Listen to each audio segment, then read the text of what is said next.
So the 2024 Golden Joystick Awards have officially unveiled the nominations for their final category of their show, and that is the Ultimate Game of the Year. Final Fantasy VII Rebirth has made that list, as well as a number of other phenomenal games, so we're going to take a look at that list in today's video. So if any of that sounds cool to you, feel free to click the like button, and if you're new here and you'd like to stick around and help support the channel, you can subscribe and leave your thoughts in the comments down below.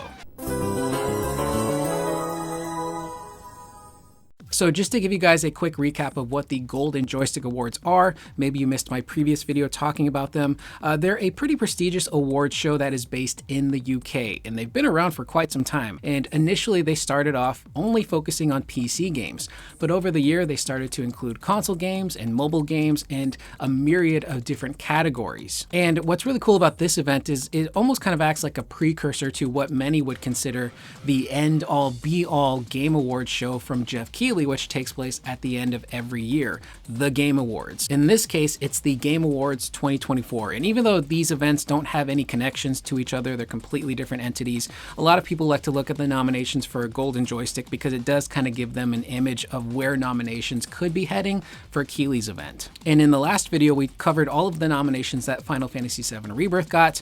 There were 5 in total, including Console Game of the Year, which is kind of a weird category. I don't quite understand what the criteria is for that category, because my thought was that it was focusing primarily on games that only released on console, but there were some games on that list that did have PC releases as well. So some games like Black Myth Wukong were omitted, which really upset the Wukong fans.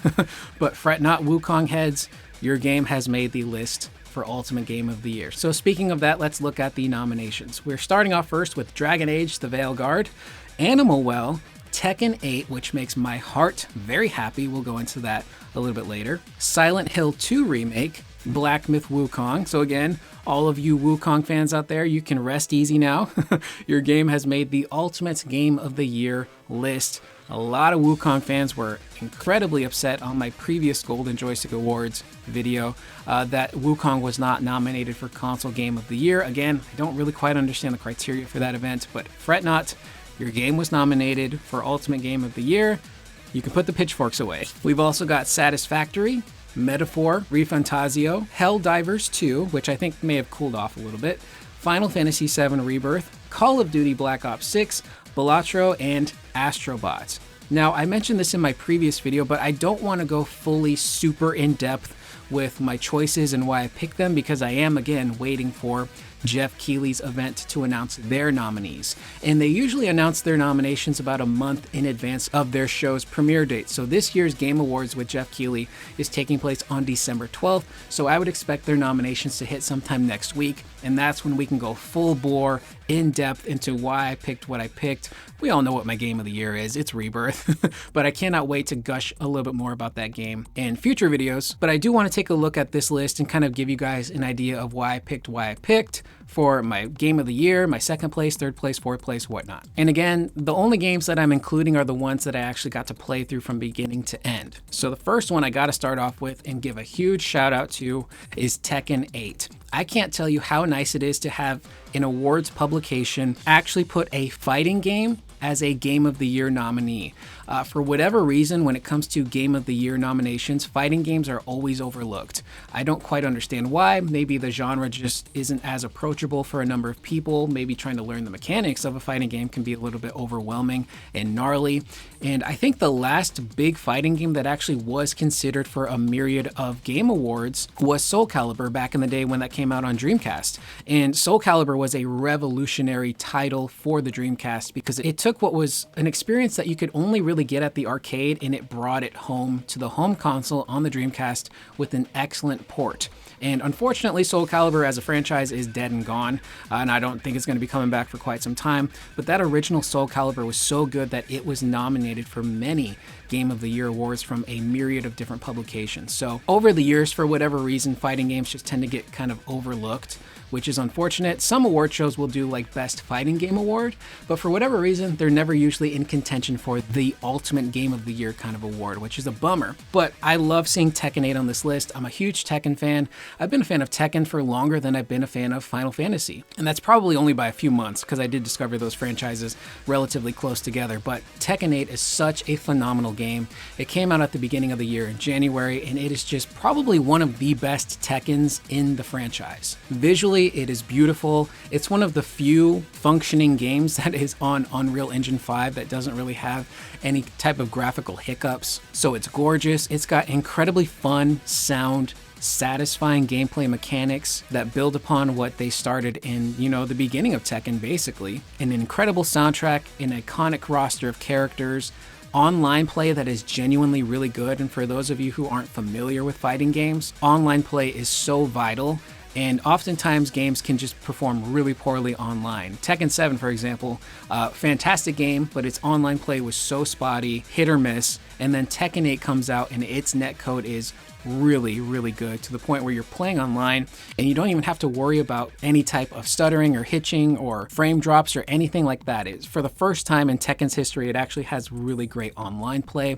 It also has a fantastic story mode, which is short and sweet. It's cheesy, it's hokey, it's hammy, it's got a lot of heart, but it's also got a ton of cool action set pieces and fun battles. And they recently released a free update to the story that continues the story. It brings back Heihachi Mishima and is almost bridging the gap between the next big story events. So Tekken 8, to see that get nominated for a Game of the Year, it's not going to win, but it at least is getting that recognition that is so cool to see, and it just makes me very happy. Now, for those of you who saw my previous Golden Joystick Awards, my runner-up for Game of the Year was Astro Bot. I still think Astro Bot is a phenomenal game, one of the best 3D platformers that's come out in recent years, especially from a company that is not Nintendo. Incredibly responsive, tight sound controls, Astro controls like a dream. Every level has its own gimmick, and they're all pretty fun. They don't overstay their welcome. It's a love letter to gaming and PlayStation. If you haven't played Astro Bot and you love 3D platformers and you have a PlayStation 5, you gotta fix that. Play Astro Bot, you will not be disappointed. But since that video came out, I did play another game that I think might actually be my new runner-up for Game of the Year, and that is Silent Hill 2. So just to kind of give a quick rundown of Silent Hill, I didn't play the original Silent Hill 2 growing up. I was always more of a Resident Evil kid. That was my survival horror franchise, but I was always aware of Silent Hill, and I knew it to be the slower paced, more cerebral survival horror experience. So maybe that's why I didn't gravitate towards it as a kid. But Silent Hill 2 Remake, I decided to play that, and I'm really happy that I did. It's a phenomenal game, an incredible experience from beginning to end, in a story that is so good that it grips you right from the start and it does not let go. It punches you in the stomach, it hits you with all of these crazy twists and turns, and by the end of it, I was depressed, but I'm like, man, it's been a while since I played a game that made me feel this way and really made me think about the characters and the world and mental health and all of these crazy things that, James is dealing with in the town of Silent Hill. It's got fantastic performances by everyone in the cast, but Luke Roberts, who plays James, gives a phenomenal performance. Again, I'll go more in depth in our future videos talking about the Game Awards stuff, but he just knocks it out of the park. An incredible performance from him. The game itself is also gorgeous. It's running on Unreal Engine 5. There are some graphical hitches here and there. There are frame drops in cutscenes as well as gameplay, so it's not perfect, but again, that's an issue with Unreal Engine 5. Every Unreal Engine 5 game, minus Tekken 8 for some reason, seems to be having a lot of graphical hitches. I know Wukong also has its fair share of issues as well. That's really an engine thing. The gameplay of Silent Hill 2 is very simple. You've got melee weapons, but you've also got guns as well. The melee combat is what I found myself sticking with, and once you learn the enemy patterns of how these enemies attack and how they counter, how they dodge, fighting them with melee is so much more easy, and it allows you to save all of your ammunition for the bigger boss battles. So combat was pretty simple. I probably should have changed the difficulty to the hard mode, but I stuck with it on normal, and by the time I finished the game, I had like 50 plus nutritional drinks, like 7 syringes, and a pretty healthy amount of ammunition in my handgun and in my rifle. So the game, in terms of like enemies and gameplay, isn't too difficult, but the puzzles were a lot of fun. And the puzzles range from like super simple and easy to scan the environment to look for, you know, pictures that give you information you need to unlock a specific code on a padlock, to really, really difficult puzzles to the point where I'm like, I am clearly too stupid to figure this out on my own, and you expect me to do math? That's just insane. And then you have the puzzles that are right in the middle, which are very difficult, but they're not overwhelmingly difficult. You just got to use a little bit of brain power and think for a few minutes, and then boom, you've got your solution. And those were my favorite puzzles. I would do those and then I would be like, oh, you know, maybe I am kind of smart. It's also got a fantastic haunting soundtrack. The location of Silent Hill in general just like is so moody, and the music goes with it so well. And again, that story, I can't really spoil it because it's, you know, again, there's a lot of people that didn't play the original Silent Hill 2 like I did, so I was brand new to a lot of the story elements. So I don't want to spoil any of that for anybody. But Silent Hill 2 is my new runner-up. Followed by Astro Bot, followed by Tekken 8. The next game on the list I did not play, but I did watch a decent amount of gameplay on, and that is Black Myth Wukong. I know the people that played that game absolutely loved it. It's got like an 81 on Metacritic, so it scored really well. It sold like gangbusters. I think it did like 10 million units in less than a week, which is astonishing.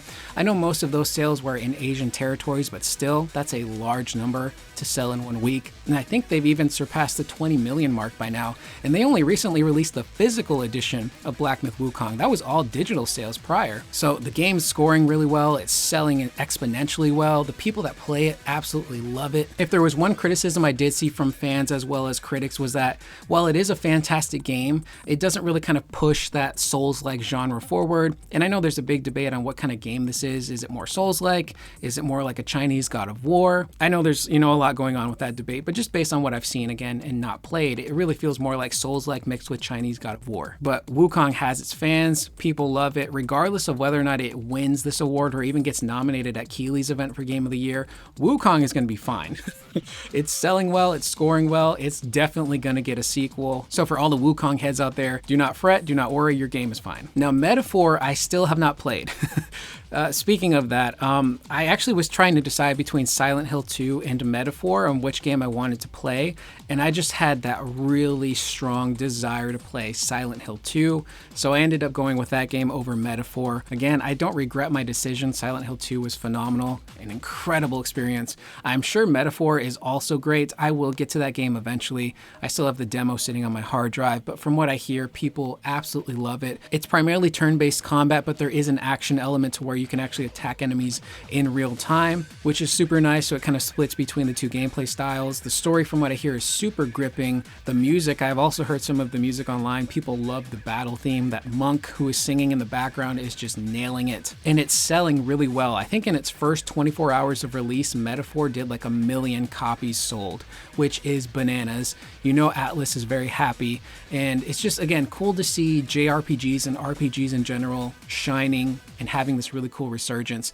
Again, I'll get to that game at a later date. And then, of course, we've got my personal vote for Game of the Year, and that is Rebirth. We've been covering Rebirth like crazy since it was first, you know, given its reveal trailer. But just to give a kind of boilerplate discussion on why Rebirth is my Game of the Year. But Rebirth, for me, it just checks off all of the boxes for me personally for what I look for in an incredible game. From great characters, great story, great acting, phenomenal music. Oh my God, the music. I can't wait to go more in depth with that. A gameplay system that never got boring, that has so much depth and so many layers to it. Exploration that I genuinely did enjoy. It's got its criticisms, which, you know, are fair. It's got crazy replayability factors. There's so much to do that I just, again, it check marks off everything that I look for in a fantastic video game. It's like 8 months after it's been released and I'm still thinking about it. I can't wait to do my second playthrough of it on hard mode. I didn't want to burn myself out right away, so I waited.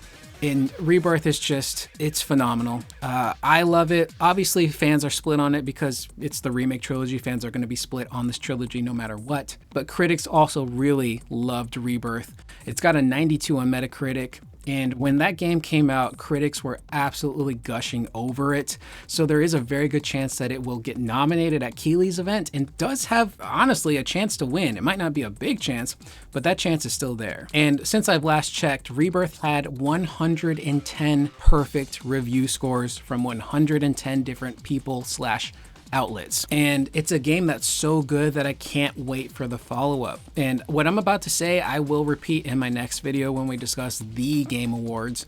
But Rebirth reminded me of why I fell in love with video games in the first place. It's an incredibly special game that gave me an incredibly special experience from beginning to end. So that is the video on the Golden Joystick Award Ultimate Game of the Year nominations. Again, this is just something to talk about that's fun. I know people take Game of the Year stuff very seriously. They will argue with each other. So, you know, just keep in mind, it's all fun and games. The game that you picked for your Game of the Year, regardless of whether or not it wins or even got nominated, is still your Game of the Year. So just have fun with it, you know? But with that being said, that is the video. Let me know in the comments down below, what are your guys' personal Game of the Year? And I'd also really love to see what your runner-ups are. So you can give me a top 3, you can give me a top 5 of any of the games you played this year. Regardless of whether or not the games were even nominated for Game of the Year, what were your nominations? I will see you guys in the next video, which will be a little bit of a surprise for some people, assuming no other news hits before then. But again, expect Jeff Keighley's nominations to hit sometime next week as well. So I will see you guys in the next video. Please remember to always be excellent to one another.